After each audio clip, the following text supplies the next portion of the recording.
அன்பார்ந்த தோழர்களே, நண்பர்களே, வணக்கம். நேற்றை முன்தின 21 ஆங்கில இந்து பத்திரிகையிலே வந்த ஒரு செய்தி என்னை பெரிதும் கோபத்திற்குள்ளாக்கியது. என்ன செய்தினா, அந்த செய்தி வந்திருக்கு. தமிழ்நாட்டில் ஓய்வு பெற்ற 70 டிஜிபிக்களுக்கு, டைரக்டர் ஜெனரல் ஆஃப் போலீஸ், அந்த 70 பேருக்கு மாதம் 10,000 ரூபாய் அரசு சம்பளத்தில் ஒரு வீட்டு வேலைக்கு ஒரு ஆளை வைத்துக்கொள்வதற்கு அரசாங்கம் அனுமதி அளித்திருக்கிறது. இந்த செய்தி எனக்கு ரொம்ப எரிச்சலை உண்டாகிச்சு. ஒரு ரிட்டையர்டு டிஜிபியாக இருக்கிறவனுக்கு ஒரு 10,000 ரூபா சம்பளம் கொடுத்து வீட்டுக்கு வேலைக்கு ஆள் வச்சுக்க முடியாத அளவுக்கு வக்கத்துக்கு போயிட்டாங்களா?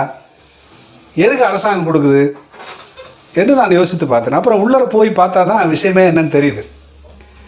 2020 எடப்பாடி பழனிசாமி ஆட்சியில் தமிழ்நாட்டில் பணியாற்றி ஓய்வு பெற்ற முன்னாள் தலைமைச் செயலாளர்கள், கூடுதல் தலைமைச் செயலாளர்கள், இவர்களெல்லாம் தங்களுடைய வீட்டுக்கு வேலைக்கு வைத்துக்கொள்வதற்கு, ஒரு ஆளை வேலைக்கு வைத்துக்கொள்வதற்கு 10,000 ரூபா சம்பளத்தை தமிழக அரசாங்கமே கொடுக்கும் என்ற ஒரு ஏற்பாட்டை 2020ஆம் ஆண்டு எடப்பாடி ஆட்சியில் இந்த ஓய்வு பெற்ற தலைமைச் செயலாளர்கள் எல்லாம் எடப்பாடி பழனிசாமிகிட்ட சொல்லி அப்படி ஒரு சலுகையை வாங்கியிருக்கிறார்கள்.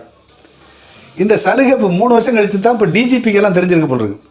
இவங்க அதை பார்த்துட்டு தமிழ்நாட்டில் இப்போது 70 ரிட்டையர்டு டிஜிபிகள் இருக்காங்க. இவங்கெல்லாம் அரசாங்கத்துக்கிட்ட ஒரு மனு கொடுத்துருக்குறான். அதாவது ஐபிஎஸ் அதிகாரிகள் சங்கத்தின் சார்பாக ஒரு மனு கொடுத்துருக்கிறார்கள். இது மாதிரி தலைமைச் செயலாளர், கூடுதல் தலைமைச் செயலாளருக்கெல்லாம் நீங்கள் வந்து மாதம் 10,000 ரூபாய்க்கு வீட்டு வேலைக்கு ஆள் வச்சுக்கலான்னு சொல்லி அந்த சலுகை கொடுத்துருக்குறீங்க, எங்களுக்கு அந்த சலுகை வேண்டும் என்று கேட்டிருக்கிறார்கள்.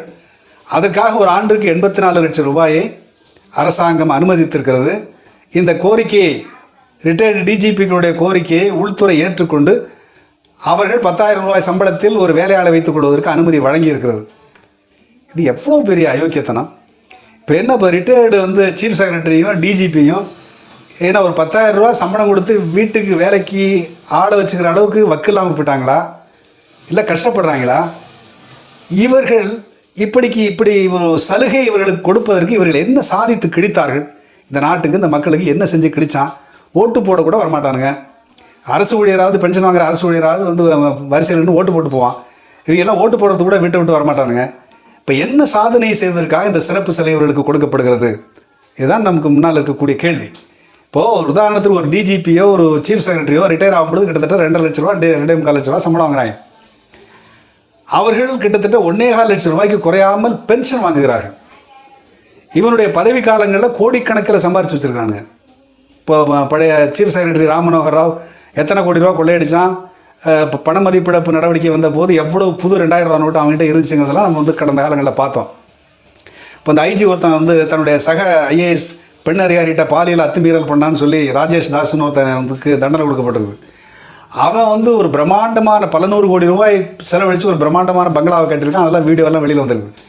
அப்படி தன்னுடைய பதவிக்காலத்தில் மிகப்பெரிய அளவிலே ஊழல் செய்து ஏராளமான சொத்துக்களை சேர்த்து வைத்திருக்கிறவர்கள், தங்களுடைய பிள்ளைகளை வெளிநாட்டில் படிக்க வச்சு பெரிய பொறுப்புகளுக்கு கொண்டு போயிருக்கிறவர்கள், பெரிய அளவுக்கு மறைமுகமாக தொழில் நடத்துகிறவன், இப்படி கடந்த காலங்களில் உயர் பதவிகளில் அந்த டிஜிபி ஆகட்டும், சீஃப் செக்ரட்டரி ஆகட்டும், இவர்களெல்லாம் மிகப்பெரிய அளவு சொத்துடையவர்களாகத்தான் இருக்கிறார்கள். 1,4 லட்சம் ரூபா வந்து பென்ஷன் வாங்குகிறான். ஒரு 10,000 ரூபா சம்பளம் கொடுத்து ஒரு ஆளை வச்சுக்க முடியாதா இவங்களார? அதை கூட அரசாங்கம் தான் செய்யணுமா? அப்போ அரசாங்கத்திலிருந்து எவ்வளவெல்லாம் கறக்க முடியுமோ அவ்வளவையும் கறப்பது என்கிற ஒரு கீழ்த்தரமான புத்தி தான் இவங்களுக்கெல்லாம் இருக்குது. இவர்கள் இப்போ வகிக்கின்ற பதவி வேணால் பெருசாக இருக்கலாம், சீஃப் செக்ரட்டரி டிஜிபின்னு. ஆனால் இவருடைய புத்தி வந்து சின்ன புத்தியாக இருக்குது. இப்போ எவ்வளவெல்லாம் கவர்மெண்ட்லேருந்து வந்து ஆதாயம் அடைய முடியுமோ அந்த அளவுக்கு அரசாங்கத்தை, தங்களுடைய செல்வாக்கை பயன்படுத்தி அரசாங்கத்திடமிருந்து பெறுகின்ற கீழ்த்தரமான செயல்களுடைய ஒரு விளைவு தான் இந்த அறிவிப்பு. ஆகவே இந்த சிறப்பு சலுகை, ஒரு ரிட்டையர் ஆகிட்டா ஒரு டிஜிபியாக இருந்தாலும் சரி, ஒரு கான்ஸ்டபிளாக இருந்தாலும் சரி, ஒரு விஓவாக இருந்தாலும், ஒரு சீஃப் செக்ரட்டரியாக இருந்தாலும் சரி, ரிட்டையர்ட் ஆகிட்டாக்கா ஒரு பென்ஷன் அவ்வளவுதான். அதுக்கு மேலே அவர்களுக்கு எந்த சிறப்பு தகுதி இல்லை. ஆனால் ரிட்டையர்டு தலைமைச் செயலாளர், ரிட்டையர்டு டிஜிபி, எனக்கு அரசாங்கமே வந்து வீட்டு வேலைக்கு சமைக்கிறதுக்கு ஆள் கொடுக்கணும்னு சொன்னால் இது எவ்வளோ பெரிய அயோக்கியத்தனம்! இப்போ நம்ம நாட்டில் வந்து 1000 ரூபா ஓல்டேஜ் பென்ஷன் வச்சுட்டு எவ்வளோ சாதாரண மக்கள் வந்து அவதிப்படுகிறார்கள்.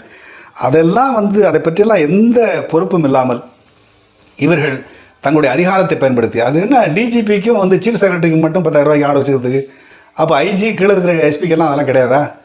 அப்போது இவர்கள் உயர் பதவியிலே இருந்தோம் என்கிற ஒரு பெயரை வைத்துக்கொண்டு அரசாங்கத்தில் அதிகார வர்க்கத்தின் செல்வாக்கை பயன்படுத்தி கொண்டு இவர்கள் இப்படி சிறப்பு சலுகைகளை பெறுவது என்பது அநீதியானது. ஒரு சமூக நீதியை பற்றி பேசுகின்ற ஒரு ஆட்சி இருக்கிற ஒரு மாநிலத்தில் இது சமூக நீதி என்பதை கொச்சைப்படுத்துகின்ற வேலை, சமூக நீதி என்ற சொல்லையை அவமானப்படுத்துகின்ற வேலை. இவங்களுக்கு என்ன கேடு? அவ்வளோ சொத்து வச்சுருக்காங்க. விதிவிலக்காக 1-2 பேர் வேணால் யோக்கியமாக இருந்திருக்கலாம். யோக்கியமாக இருந்தவனுக்கு கூட ஒன்றும் சொத்துக்கு வழியில்லாமல் இல்லை. அவர்களுடைய காலத்தில் அவர்களுக்கு கொடுப்படுகின்ற சம்பளம் சலுகைகளும் ஏராளமாக இருக்கின்றன. அவற்றை அவர்கள் சேர்த்து வைத்தாலே பல கோடி வச்சுருப்பாங்க. இப்போது போலீஸ் அதிகாரியாக இருக்கிறவனுக்கு செலவே கிடையாது. எல்லாமே நினச்சதெல்லாம் ஓசியில் வரும். அப்படி எல்லாவற்றையும் தன்னுடைய பதவி காலத்தில் அனுபவித்து கொண்டு ஓய்வு பெற்ற பிறகும் கூட இந்த சமூகத்திற்கோ இந்த மக்களுக்கோ 10 பைசாவுக்கு பிரயோஜனமற்ற ஒரு ஆடம்பர வாழ்க்கையை வாழ்ந்து கொண்டிருக்கிற இவர்கள் அரசு பணத்திலிருந்து தங்கள் வீட்டுக்கு வேலைக்கு ஆடு வச்சுக்கணும்னு சொல்லி கேட்குறாங்க. இது எவ்வளோ பெரிய அயோக்கியத்தனம்!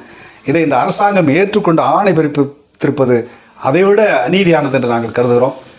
ஆகவே தமிழக அரசு உடனடியாக ஏற்கனவே தலைமைச் செயலாளருக்கு கொடுத்தாலும் சரி, மற்றவர்களுக்கு கொடுத்தாலும் சரி, ஓய்வு பெற்ற பிறர்களுக்கு அவர்களுக்கு கணிசமான ஓய்வூதியம் வாங்குகின்ற இந்த உயர் பதவியில் இருப்பவர்களுக்கு இத்தகைய சிறப்பு சலுகைகள் வழங்குவது என்பது அநீதியானது. அரசு உடனடியாக இதை கவனத்தில் எடுத்துக்கொண்டு இப்படி முன்பு தலைமைச் செயலாளருக்கு வழங்குகின்ற அந்த வீட்டு வேலைக்கு வழங்குகின்ற 10,000 ரூபாயும், அதே போல் டிஜிபிக்கு ஆள் வைத்துக் கொள்வதற்கு 10,000 சம்பளத்தில் ஆள் வைத்துக் கொள்வதற்கு வழங்கப்பட்டிருக்க அனுமதியை இந்த அரசு உடனடியாக ரத்து செய்ய வேண்டும். அதுதான் நியாயமானது. நன்றி, வணக்கம்.